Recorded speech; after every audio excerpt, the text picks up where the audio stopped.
Olá, meu nome é Jéssica da Silva, sou pesquisadora em treinamento entre 2021 e 2022. Sou estudante de letras, habilitação em latim.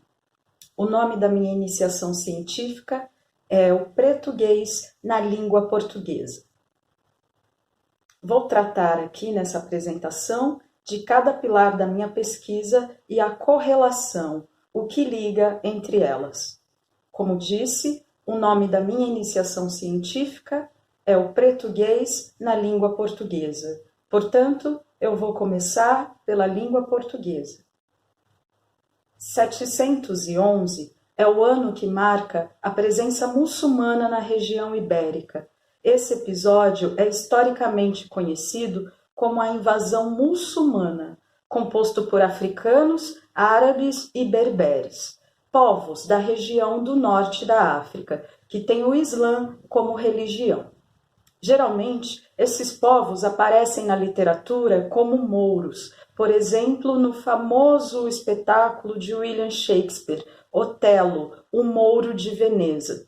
Na prática, a influência árabe na Península Ibérica durou até 1492, quando reis católicos reconquistaram a região.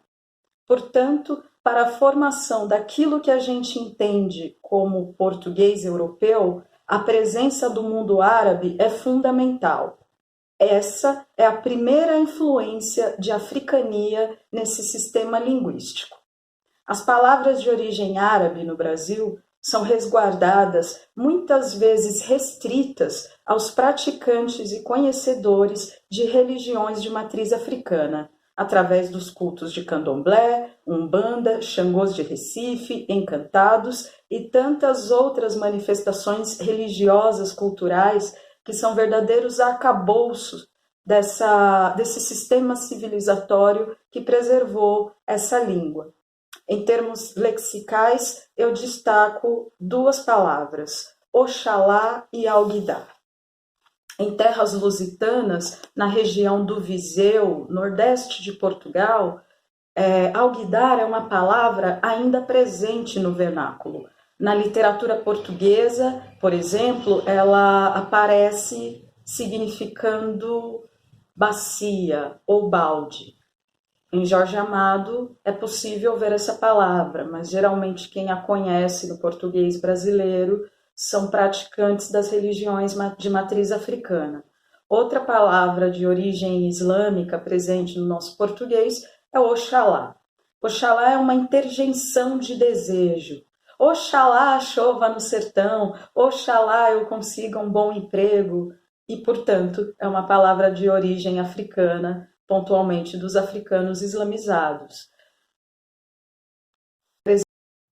Português aparece pela primeira vez no importante artigo A Categoria Político-Cultural de Americanidade, escrito pela antropóloga e professora Lélia Gonzalez, já falecida. Esse artigo foi apresentado ao público em 1988, importante ano que marcava a redemocratização do país. Em seu artigo, A Categoria Político-Cultural de Americanidade, Lélia Gonzalez categoriza, nomeia as marcas de africanização ao português falado no Brasil.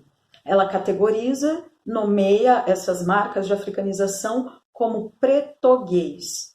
Entre linguistas, o pretoguês ficou designado por africanias. Esse termo, africanias, foi definido na década de 90 por um grupo de pesquisadores da Cátedra da Unesco. Esses pesquisadores eram liderados por Luiz Beltrán e esse encontro aconteceu na Faculdade de Alcalá de Henares, na região de Madrid, na Espanha. No Brasil, o termo africanias passou a ser divulgado a partir de 2007 pelo Núcleo de Estudos Africanos e Afro-Brasileiros em Línguas e Culturas, da Universidade do Estado da Bahia. Desse núcleo, eu destaco, entre tantos integrantes importantes, a professora Ieda Pessoa de Castro. O tronco linguístico banto. A construção do português brasileiro está imantada por um fundo de um vocabulário indígena, assim como a construção do português europeu está imantada por um fundo de um tronco linguístico, de uma herança linguística que vem do vocabulário latino. Portanto, galego-português ou português europeu, tronco linguístico, vocabulário latino. Português brasileiro ou português do Brasil, tronco linguístico tupi-guarani, das quais hoje temos apenas o registro de em torno de 180 línguas, em companhia ou em consonância com o tronco linguístico tupi-guarani ao tronco linguístico banto. Ambos os troncos linguísticos estão no nosso cotidiano. As pessoas fazem uso de maneira tão orgânica e tão naturalizada que, por vezes, esses construtos da língua portuguesa se tornam invisibilizados. A naturalização das africanias no vernáculo da língua portuguesa, mesmo a contragosto do uso gramatical. Vou dar um exemplo. Quando dizemos os fio, os menino, as menina, as criança, estamos fazendo uso de africanias, pois o tronco linguístico banto costuma designar número e gênero no prefixo, no começo, sem haver a necessidade da regra de concordância entre prefixo e sufixo, como ocorre na língua portuguesa. Sendo assim, fazemos uso de uma regra do tronco linguístico banto em nosso dia a dia, porém, entretanto, essa regra do tronco linguístico banto que usamos no nosso dia a dia é vista como um erro gramatical. Essa e tantas outras regras do tronco linguístico banto são desconsideradas pelo uso normativo da língua portuguesa, que exige a concordância entre os afixos. Digo isso porque, por exemplo, quando tratamos de preconceito linguístico, envolve muito da origem da língua. E na nossa Base Nacional Comum Curricular, a variação linguística já é tratada como tema escolar justamente para pincelar a questão do preconceito linguístico. E isso está em paralelo com as heranças africanas à língua. Chama a atenção o papel central e estratégico da mulher negra na construção e na perpetuação de uma língua distante e distinta do português europeu. Esse fenômeno reitera-se, é reforçado quando da chegada de negros escravizados via as relações sociais impostas por um modelo escravista de sociedade. Essas pessoas que aqui chegaram sequestradas e escravizadas, principalmente as mulheres, trouxeram consigo contribuições decisivas para a formação daquilo que compreendemos por português brasileiro.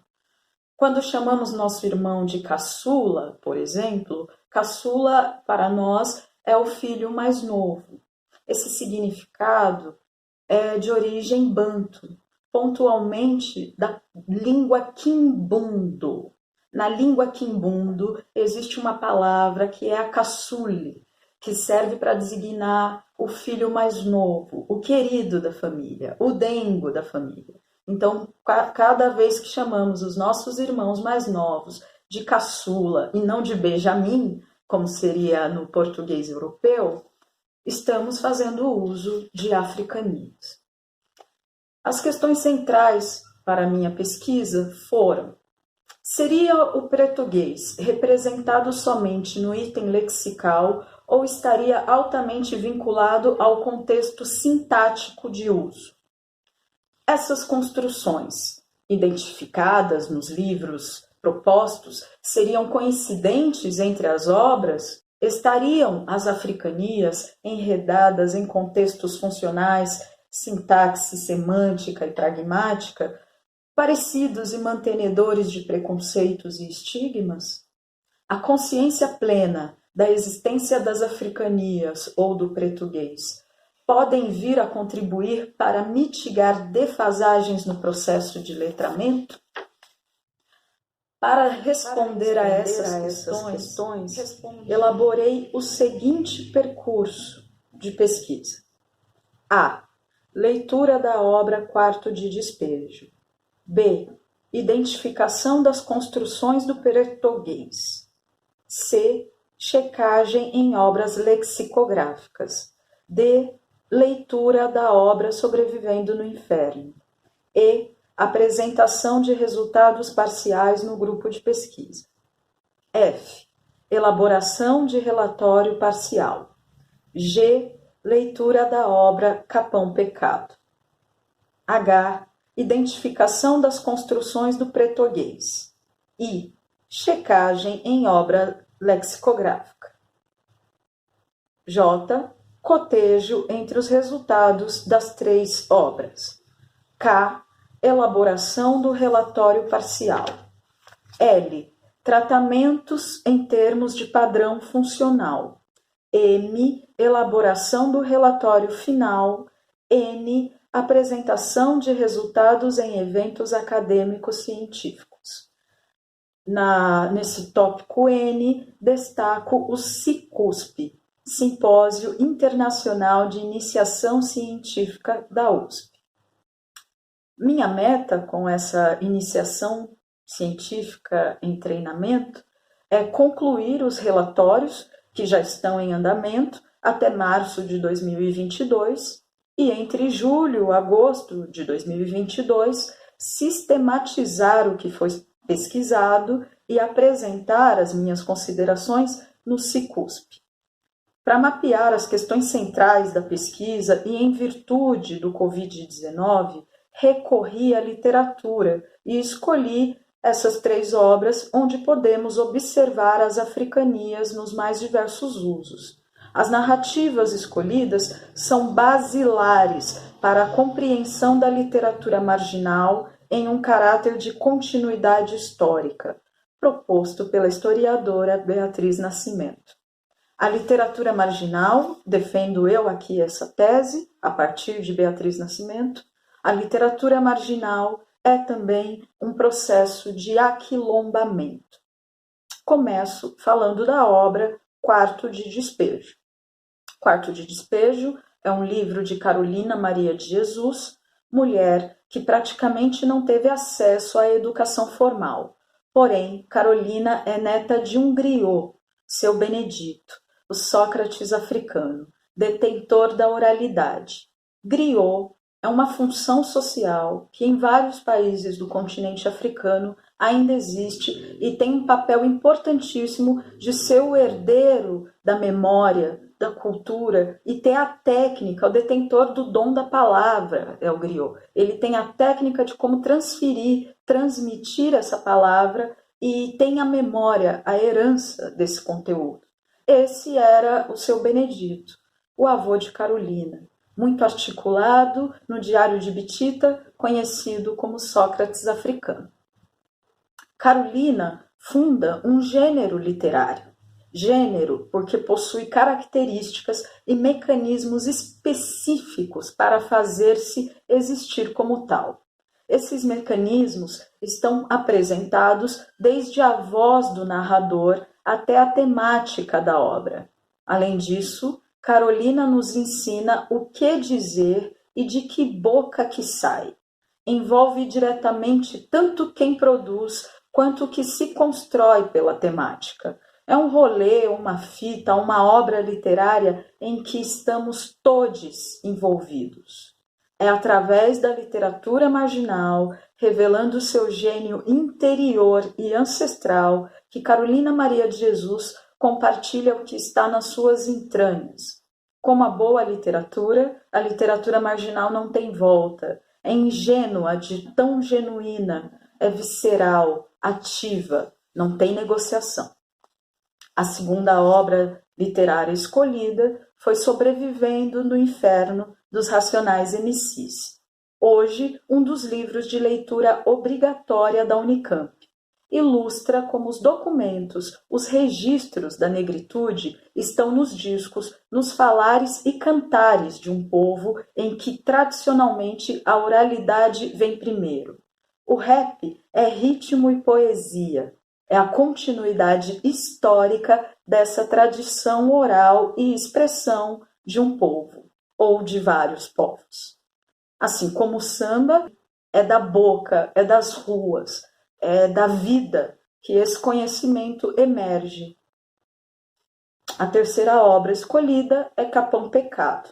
Capão Pecado é um romance que simboliza a maturidade da linguagem, a maturidade da literatura marginal. Ferrez é um escritor que tem o dom da pena e também é um cara de quebrada. Capão Pecado é um romance periférico, marginal e maduro. As escolhas estéticas, sintáticas, lexicográficas e semânticas revelam a ética da obra. Tudo ali é reflexo de uma voz geralmente silenciada. Em Capão Pecado, nada é por acaso e ratifica, reforça como ler literatura marginal é uma experiência física e de vida. É uma experiência literária que não tem volta e nem negociação. Entre as minhas considerações finais, destaco que uma das características da literatura marginal é a geografia. Há um lugar para que esse gênero literário floresça. Por isso, ao longo de minha pesquisa, tenho observado a necessidade da criação de um atlas dos falares periféricos, como suplemento estratégico ao projeto NURC, que é o projeto da Norma Urbana Linguística Culta, e desde os anos 70 tem por objetivo documentar e estudar a norma culta falada no Brasil, fazendo um recorte a partir de 5 capitais: Recife, Salvador, Rio de Janeiro, São Paulo e Porto Alegre. Hoje, não há como considerar um profundo conhecimento da norma culta falada nas grandes capitais do país sem considerar os falares de suas periferias. Por isso, minha pesquisa tem sinalizado a defasagem nessa área e a necessidade da recolha in loco desses falares. Assim, como rios transportam a vida, esses falares carregam consigo memórias e culturas. É isso que me trouxe a ideia de um atlas dos falares paulista periféricos. Reforço que cada grande capital precisa desenvolver um recorte sobre os falares, os dizeres de suas periferias, comunidades, quebradas, vilas, favelas, quartos de despejo, como localiza Carolina Maria de Jesus, para assim desenvolver uma compreensão profunda de sua norma culta. Reforço também que em 2022 haverá o centenário de Lima Barreto e a revisão do programa de cotas raciais após 10 anos em vigência nas universidades públicas do país. São essas as colocações da minha pesquisa em treinamento que têm por objeto os traços africanos que compõem o português brasileiro, aqui apresentados através da literatura. Espero que esse conteúdo, que esse material possa se tornar artigo ou um suplemento para a colaboração da construção de novas epistemologias negras e para o fortalecimento de programas como de cotas sociais, cotas raciais e a nossa Base Nacional Comum Curricular. Obrigada.